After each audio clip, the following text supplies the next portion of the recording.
Hello dear students, welcome to this video lecture on machine drawing. I am Anthony Augustine. Today would be taking you through the topic of sectional views which comes under orthographic projection. The objectives of this video are that after going through this course, the viewers would be able to derive important information from isometric views that is given in the problem statement, and they will be able to use this information to construct sectional orthographic views. The first step in any sectional view is to study the problem. The problem is given in the form of an isometric view or projection which contains three-dimensional information. The most important information that you need to derive is first the direction of the front view and the maximum dimensions. So the problem that is we are going to solve today is this problem. Here you can see that the question is given along with the isometric view. The arrow pointing towards this component is indicating the direction of front view. So here you can see this face of the component indicates the front face of the object. Now once we know that this is the direction of front view, we know with respect to that face which face corresponds to that of a left hand side view and top view. So now we need to derive information about the maximum dimensions. So the maximum dimensions can be calculated with the help of the view. So we can add up this 20, 80 and 20 to get the total width of the front view, that is 120 mm. Now the height can be derived by taking this radius, which is half this 80 mm, that is 40 mm. When this radius of 40 is added to 55 mm and this 20 mm, which is a small height of the cylinder, it gives a sum of 115 mm. So the total height of this component is 115 mm and width is 120. Now what about the top view? We need the thickness in the top view. So the thickness is directly given over here as 80 mm. So you can see that 80 mm width thickness is given, which would be useful in the top view as well as the left hand side view. So now what should be done? We know the dimensions and we know the location of the front view.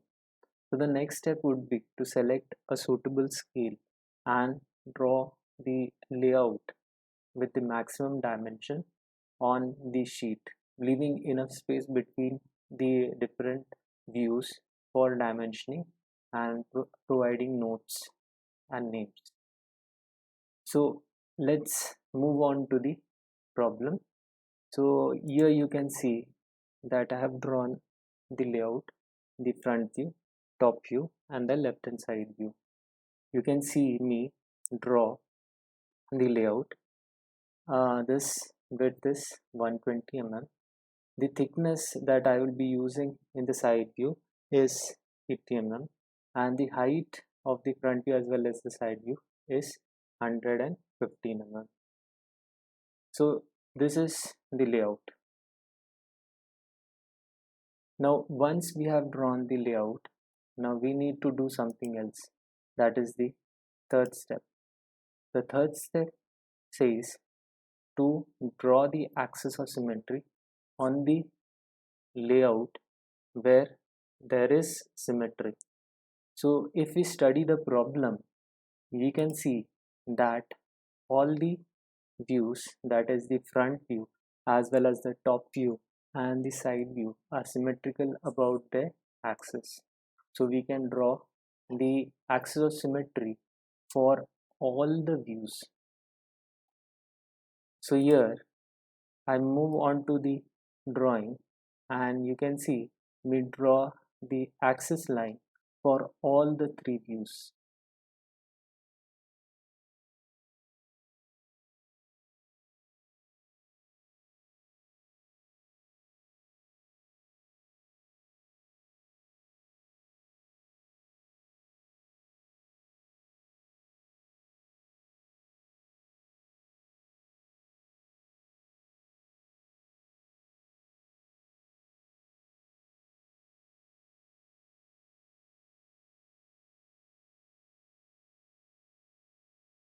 So here you can see me draw the axis line for the front view. Now what has to be the next step? The next step would be to begin with the view which is having the maximum number of circles or arc. So once we study this problem, we know that the top view and the side view has the maximum number of circles, and from among side view and top view we choose the top view because we normally start with either the top view or front view, so we'll choose the top view. Now let's move on to the solution and draw the problem starting with the top view. So I take the dimension of 80 mm and draw the circle, the outermost circle, which is of 80 mm. Next I draw the circle which is of 60 mm, and then the innermost circle that is of 15 mm radius, diameter 30. So we are having three circles, concentric and coaxial. I move on to draw the outline because when I view the problem I can see that the outline is dark. I can draw the hidden line which is representing the hidden line of the edges below it.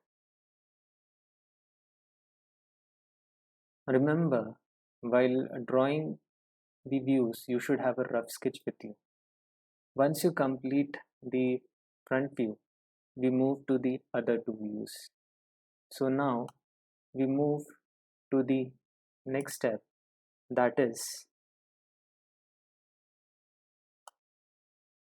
complete all the views making use of projectors and construction lines. So I now move on to the other views because I am not able to complete with the information available. So I'll be making use of the dimensions and the constructions of the side view to complete the front view, and even top view hidden lines are remaining. So I'm drawing those hidden lines of holes representing the diameter of the holes which are not visible from the top view. I now proceed to the front view and side view construction.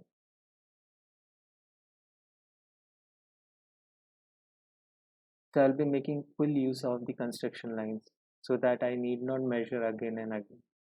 So here you can see me complete the construction of the front view and the side view.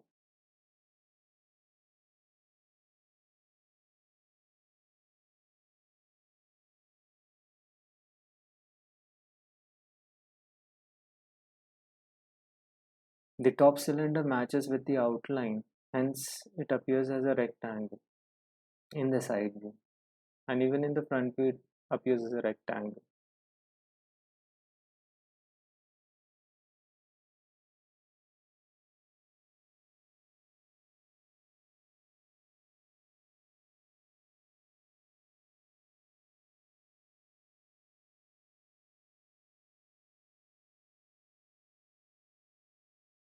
So here you can see me complete the front view and the side view simultaneously. My top view is complete.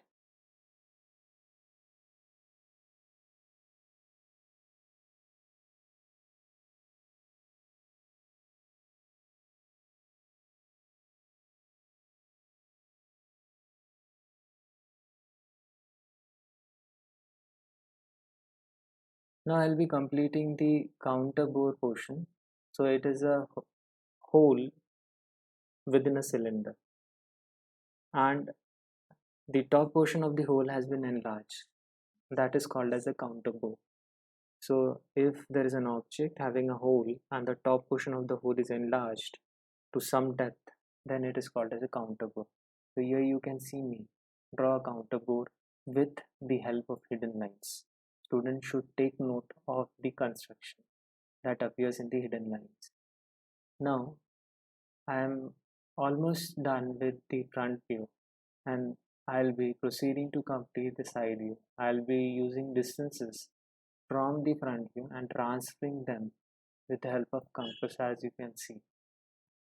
The left hand side view is a half sectional view as per the question requirement. So hence I won't be darkening the hidden edges because those edges would be converted into dark outlines because of the half sectional view.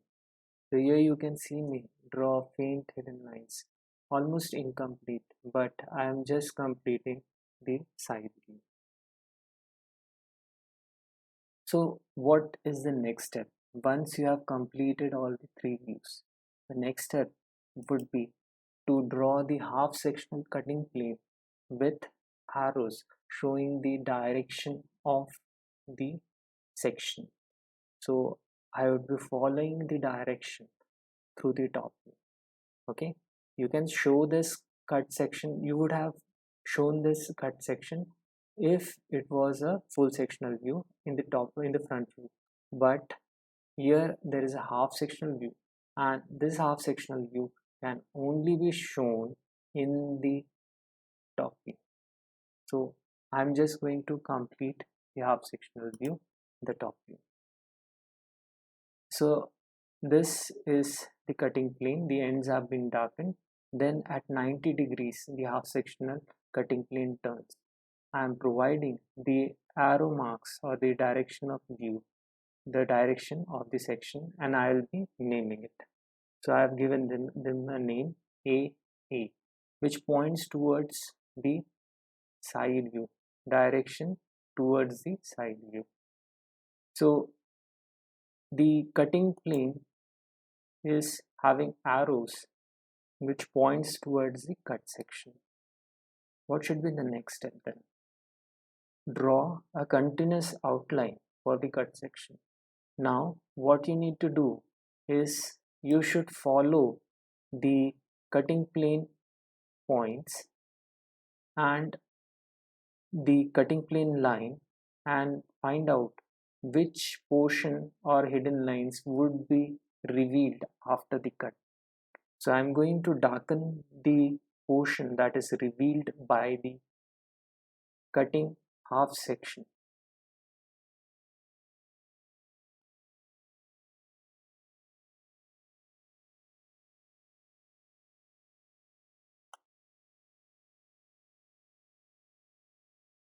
So you can see me darken the cut section. So I have darkened the cut section. Now what should be the next step? Once you have done the darkening of outline of the cut section, the next step would be to hatch the section area, the area which is revealed after the cut. So here you can see me go with the construction of hatching lines inside the cut section. These are lines inclined at 45 degrees to the object boundary. So the next step would be to erase the unnecessary lines.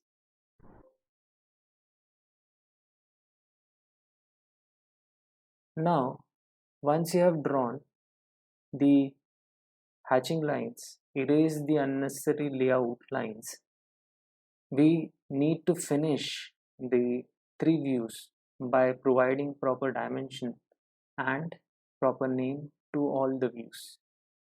So we start by naming the left hand side view. It is not a normal left hand side view because hatching is there, hence it becomes half sectional LHSV. Remember, half sectional. because it is not a sectional but a half sectional view. The dimensions are normally provided as usual, and you need to provide all the dimensions that are required. The best view to provide the dimension should be chosen by the person or the draftsman who is drawing.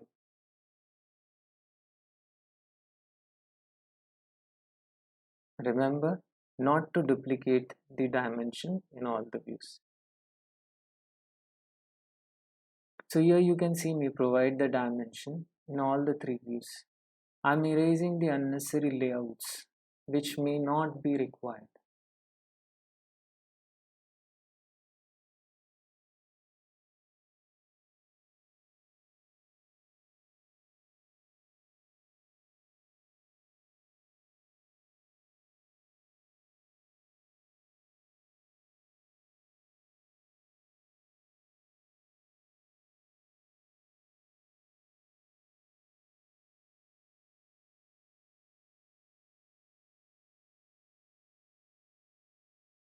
So with this, we come to the end of this video. So I hope you have achieved the objectives which we had defined earlier.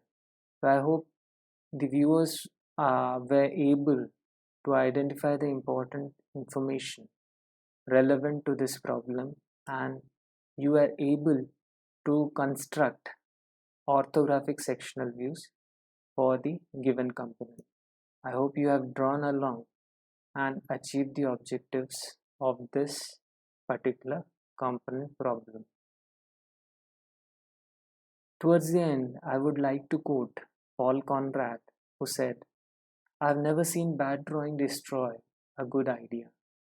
On the other hand, I've never seen a good drawing save a bad idea." So, drawing plays an important part in the design process. I hope you were benefited with this video. With this, we come to the end of this video. Thank you.